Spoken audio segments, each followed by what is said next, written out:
Bem-vindo ao Direito das Sucessões. Nessa aula vamos tratar de alguns conceitos básicos.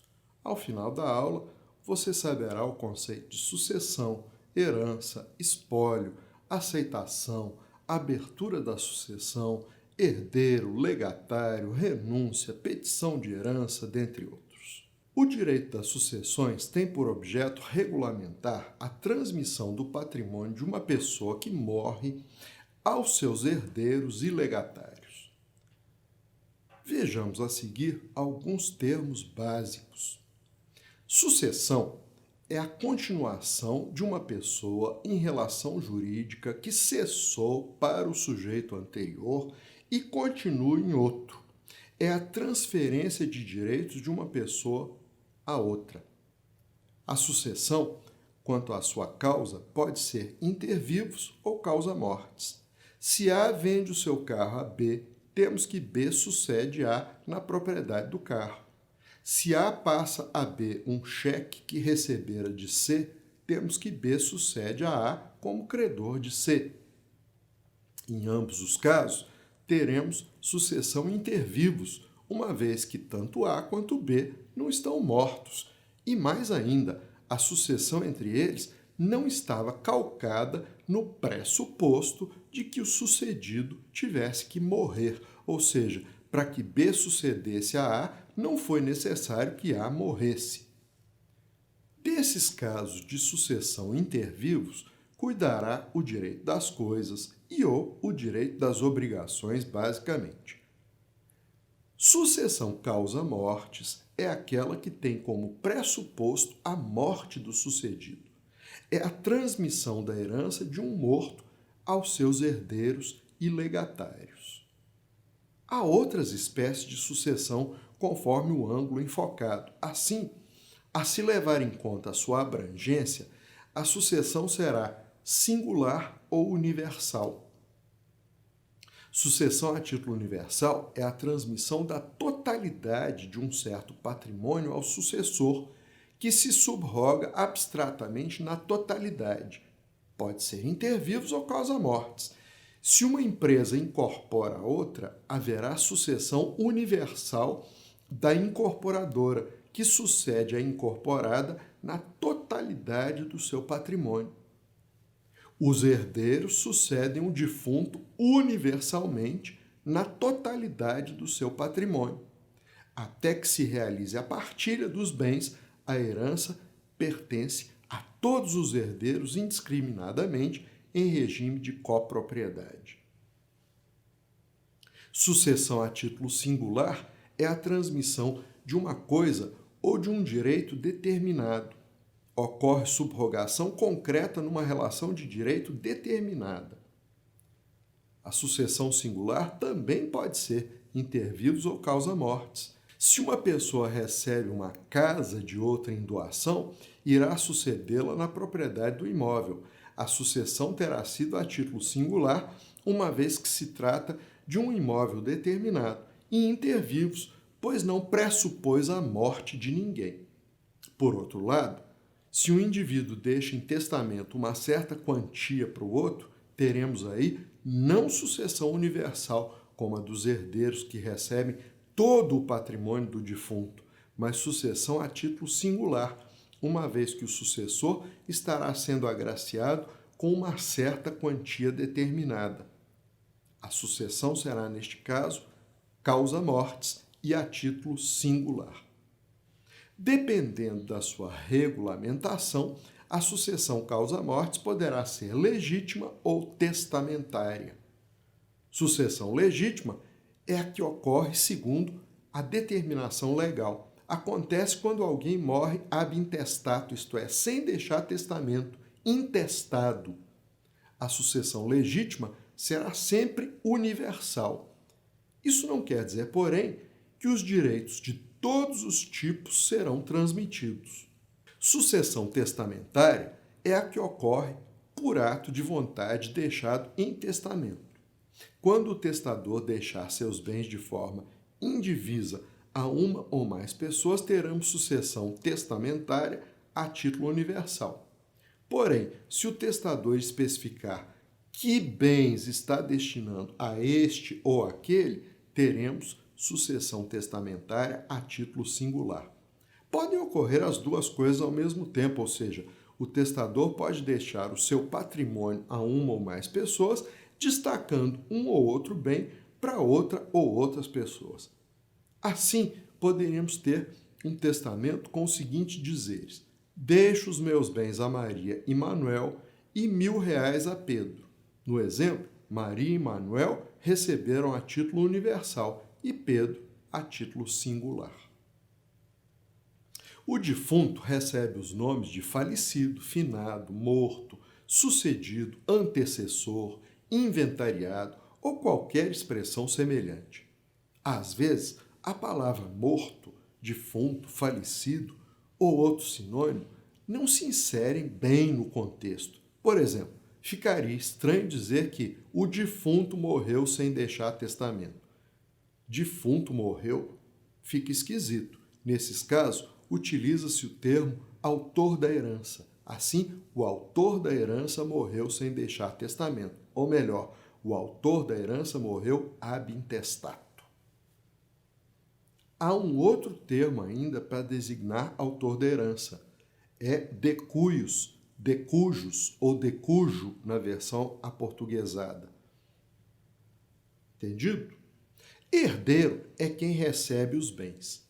O herdeiro será legítimo quando a sucessão for legítima, ou testamentário quando se cuidar de sucessão testamentária.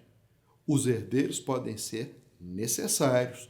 Herdeiro necessário é aquele a quem a lei assegura a metade do acervo hereditário. São os descendentes, os ascendentes e o cônjuge ou companheiro viúvo. Assim fica limitado o direito de dispor em testamento. Havendo descendentes, ascendentes, cônjuge ou companheiro, o testador só poderá dispor de metade do seu patrimônio. Os herdeiros necessários são chamados também de reservatários. Por outro lado, legatário é aquele a quem o testador deixa uma coisa ou uma quantia certa, determinada, individuada, a título singular. É o chamado legado. Os legatários sucedem a título singular, ao passo que os herdeiros sucedem a título universal. Bem, herança é o conjunto patrimonial transmitido causa-mortes. Disse acervo hereditário, massa ou monte, ou ainda espólio. Constitui-se de ativo e de passivo. Sem entrar em detalhes contábeis, pode-se dizer que o ativo consiste dos bens e créditos, enquanto o passivo consiste dos débitos. O termo espólio pode ser usado como sinônimo de herança. Na prática, porém, utiliza-se no sentido de herança inventariada, ou seja, herança em processo de inventário. O espólio seria um sujeito de direito sem personalidade. Esse é o entendimento do artigo 75, inciso 7º do CPC, que confere ao espólio legitimidade ad causa. Na verdade, pode-se entender o espólio como um coletivo de herdeiros em conjunto com a massa inventariada. Daí dizer-se que o inventariante representa o espólio. A dívida será cobrada do espólio. Pode-se, portanto, entender por espólio o coletivo de herdeiros representados pelo inventariante. Na prática, usa-se, pois, acionar o espólio na pessoa do seu representante, que é o inventariante. Mesmo porque seria difícil, em alguns casos, acionar os herdeiros nominando-os um por um. Muitas vezes nem se sabe quem sejam esses herdeiros. Quando uma pessoa morre, os seus herdeiros precisam saber se há bens em seu patrimônio, se há dívidas, se há créditos a receber, etc. Precisam, enfim, conhecer a realidade patrimonial do morto. Para isso, deve ser aberto o inventário. O processo de inventário será judicial ou extrajudicial. poderá ser extrajudicial quando todos os herdeiros forem capazes e não houver testamento nem desavença entre eles. Neste caso, realiza-se por escritura pública lavrada no cartório de notas. Nos demais casos, será judicial. O inventário é, pois, um procedimento judicial ou extrajudicial pelo qual se apuram o ativo e o passivo da herança a fim de se chegar à herança líquida, ativo menos passivo. Esta herança líquida, que se apura após o pagamento das dívidas e recebimento dos créditos, será então partilhada entre os herdeiros. O objeto da sucessão é o patrimônio do finado. Como nós vimos, esse patrimônio consiste de um ativo e de um passivo. O ativo composto de bens e créditos, o passivo de dívidas. Se o autor da herança era solteiro, fica fácil delimitar seu patrimônio. Porém, se era casado, deve ser feita uma distinção entre o seu patrimônio e o do seu cônjuge. Só a parte que pertencia ao defunto se considera herança. A outra parte pertence ao cônjuge. Para se proceder a essa distinção, deve atentar-se para o regime de bens do casamento. Se era o da comunhão de bens, metade do patrimônio do casal será considerado herança, sendo a outra metade patrimônio do cônjuge meeiro. Se o regime era o da comunhão parcial de bens, será considerado herança o conjunto de bens particulares do inventariado, somado à metade do patrimônio comum. Sendo o regime da separação de bens, a herança consistirá apenas dos bens particulares do inventariado. Se houver patrimônio comum, a metade dele também integrará a herança. Finalmente, se o regime for o da participação final nos aquestos, considera-se herança o patrimônio individual e a metade dos bens adquiridos a título oneroso pelo casal na constância do casamento. É bom que se tenha sempre em mente essas distinções a fim de se evitarem maiores embaraços. E diga-se mais que tudo isso que nós dissemos aplica-se também à união estável no que for necessário. Na sucessão hereditária, a morte é a ideia central. Não há a falar em herança de pessoa viva, assim como gravemente viciado, ou seja, nulo, é todo contrato que a tiver como objeto. Antes da morte, não há direito adquirido à herança, mas tão só expectativa de direito. Com a morte abre-se a sucessão. A morte deve provar-se autêntica. No plano biológico, pela medicina, e no plano jurídico, pela certidão passada pelo oficial do registro civil, extraída do registro de óbito. No direito brasileiro, vigora o direito de sesine, de que se pode extrair os seguintes efeitos. Primeiro, a abertura da sucessão se dá com a morte e, no mesmo instante, os herdeiros passam a ser titulares da herança. Segundo, não há necessidade da presença ou de nenhum ato do herdeiro. Terceiro, qualquer herdeiro tem legitimidade para defender todo o acervo hereditário contra terceiros esbulhadores, ainda que só tenha direito à fração desse monte. Quarto, aberta a sucessão, falecendo o herdeiro, sucedem-lhe seus herdeiros, ainda que o herdeiro falecido não houvesse manifestado sua aceitação ou mesmo que desconhecesse o passamento do antecessor. Quinto, o herdeiro, mesmo antes de individuado seu quinhão, pode passá-lo adiante, tomando o adquirente o seu lugar no espólio. Muito bem. É importante frisar que nem toda pessoa reúne os requisitos mínimos para suceder. Há indivíduos incapazes para tal. A capacidade sucessória é capacidade negocial específica, não se confundindo com a capacidade civil genérica adquirida aos 18 anos ou com a emancipação. A apuração da capacidade sucessória se fará de acordo com a lei vigente no momento da abertura da sucessão, ou seja, no momento da morte.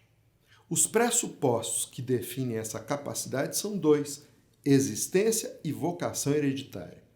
O herdeiro tem que existir no momento da abertura da sucessão. Se quando o autor da herança falecer, o herdeiro não existir, nada herdará, sendo a herança transmitida aos demais herdeiros. Algumas observações se fazem, entretanto, necessárias. Em primeiro lugar, o nascituro herda normalmente. Apesar de não ser pessoa, visto que ainda não nasceu, recebe a herança, sendo-lhe nomeado um curador, denominado curador ao ventre, normalmente a própria mãe, para zelar por seus interesses. Caso venha a nascer morto, considera-se como nunca tendo existido, sendo a sua parte da herança transmitida aos demais herdeiros. É perfeitamente válida a disposição testamentária em favor da prole eventual de certo indivíduo. Pode-se também dispor a favor de uma fundação que ainda não foi constituída. Em ambos os casos, a disposição testamentária é condicional. Caso a criança não venha a ser concebida no prazo de 2 anos após a abertura da sucessão, a herança se devolverá aos demais herdeiros ou a outra pessoa indicada pelo próprio testador em substituição. O mesmo raciocínio se aplica à fundação ainda não constituída. Se não vier a se constituir em certo prazo demarcado no testamento, e em sua falta no prazo de 6 meses, a herança será transmitida aos demais herdeiros ou a um substituto específico nomeado pelo próprio testador. As pessoas jurídicas acrescentes só herdam se contempladas em testamento. Os animais ou coisas jamais serão herdeiros ou legatários. O segundo pressuposto definidor da capacidade sucessória é a vocação hereditária. Vocação hereditária é o chamamento à sucessão. Quando o indivíduo morre, os seus herdeiros serão convocados a herdar. Que herdeiros?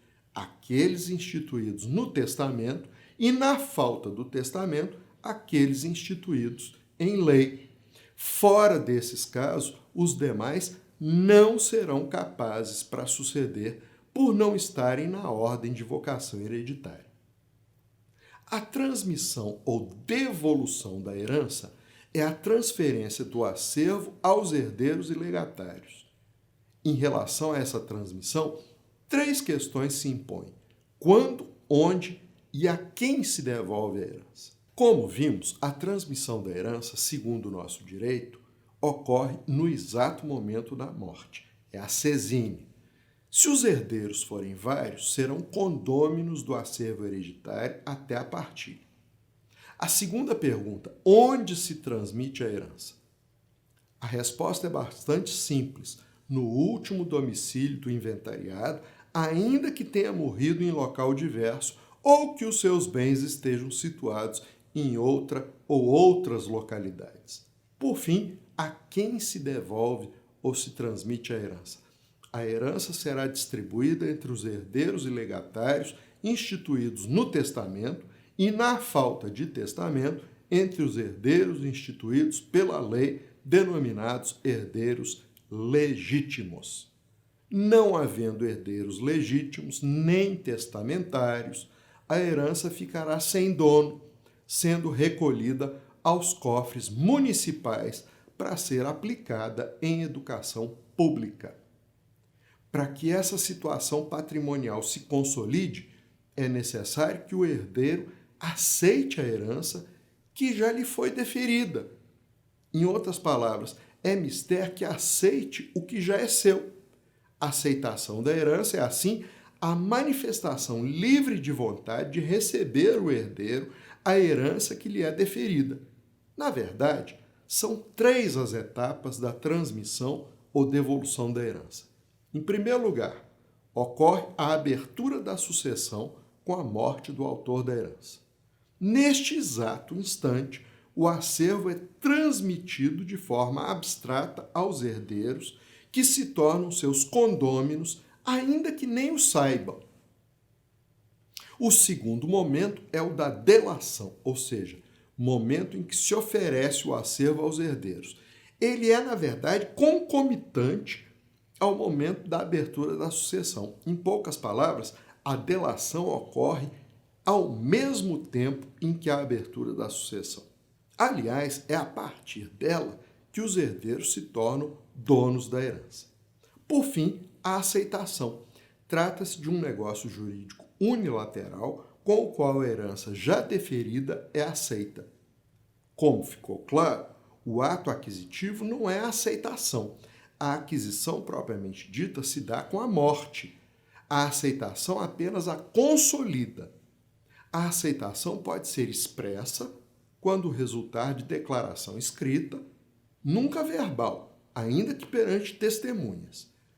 Mas ela pode ser tácita, quando o herdeiro pratica atos compatíveis com a sua condição de herdeiro, tais como administração, alienação ou oneração de bens do espólio, locação, reconstrução ou demolição de prédios, propositura de ações, cobrança de dívidas, etc. Atos meramente conservatórios, atos de administração interina, alienação de coisas deterioráveis quando autorizada pelo juiz, cessão gratuita a co-herdeiros e pagamento de dívida de herança não induzem à aceitação. A aceitação será presumida se algum interessado requerer ao juiz até 20 dias depois da abertura da sucessão para que mande o herdeiro pronunciar-se em até 30 dias. Caso não se pronuncie, presume-se aceita a herança. Será direta quando provier do próprio herdeiro. Será indireta quando alguém o fizer por ele. Isso pode ocorrer em 4 hipóteses. Primeiro, os sucessores do herdeiro podem aceitar por ele se ele já era falecido. Segunda, o mandatário ou gestor de negócios também podem aceitar representando o herdeiro. Terceira, os credores até o montante do crédito podem aceitar a herança pelo devedor herdeiro. Quarta, o cônjuge ou companheiro, que também poderão aceitar. Importante é frisar que não se admite aceitação pro parte. No entanto, se numa sucessão o herdeiro tiver direito a mais de um quinhão hereditário a títulos diversos, poderá aceitar um e renunciar ao outro.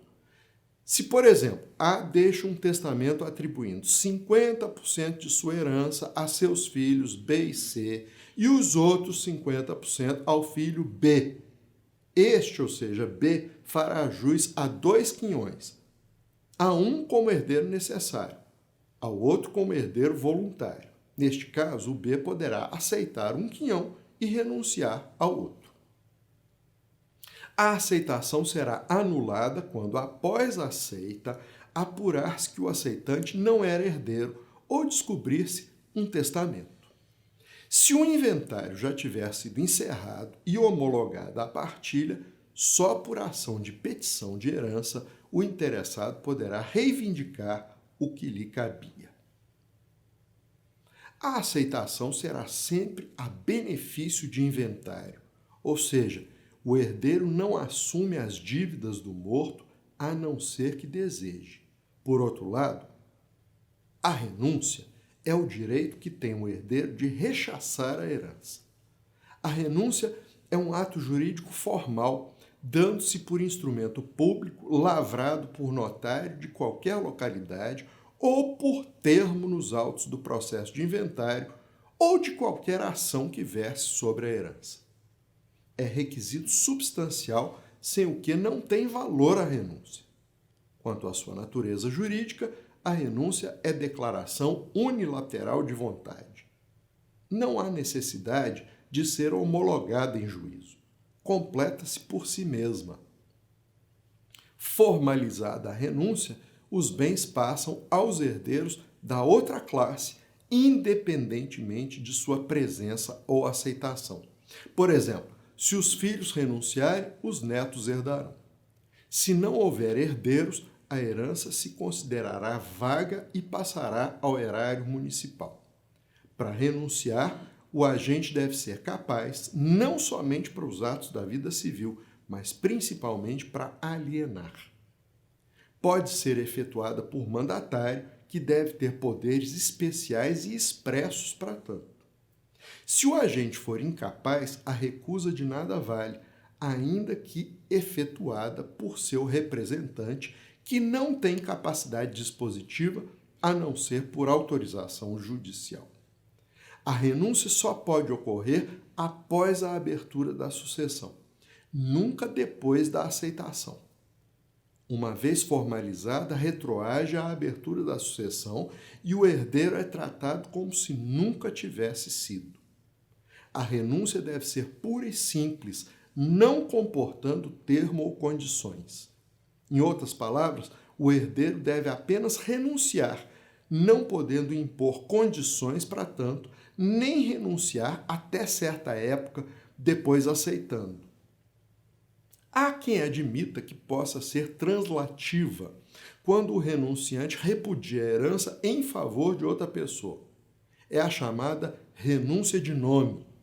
Não é tese que se sustente diante do artigo 1808 do Código Civil, que veda a renúncia condicional a termo ou parcial. Há outra teoria mais lógica, que diz que a renúncia deve ser sempre pura e simples. A renúncia translativa seria, em verdade, uma aceitação translativa, ou seja, aceitação seguida de cessão de herança. Se o renunciante falecer, os seus sucessores nada recebem, a não ser que seja ele o único de sua classe, quando então os seus herdeiros comparecem. Suponhamos que A, herdeiro de B, tenha 3 filhos, C, D e E.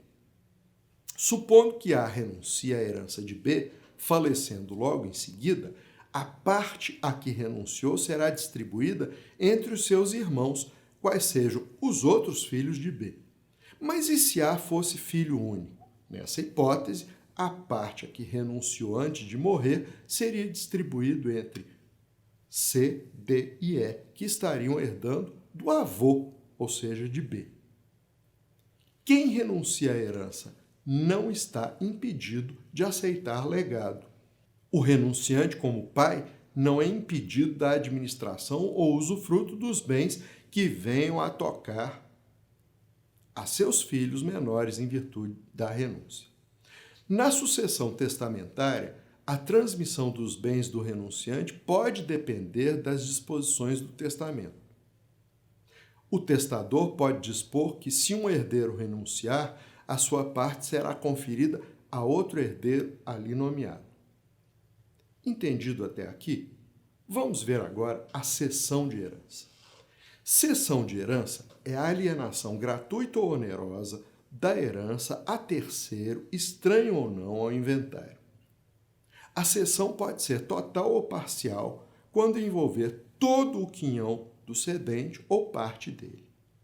A cessão só é possível após a aceitação, a não ser que seja gratuita e a um dos co-herdeiros. A cessão só pode dar-se após a abertura da sucessão. Não se pode ceder herança de pessoa viva. Deve concluir-se antes da partilha. Por fim, o cedente designará a cota-parte cedida de maneira abstrata. Em outros termos, não poderá indicar concretamente que bens da herança está cedendo. Isso pela simples razão de que, antes da partilha, os herdeiros não podem dizer o que será de quem, uma vez que são condôminos do monte em geral. Se os bens ainda não foram individuados, a cessão terá que ser do quinhão hereditário em abstrato.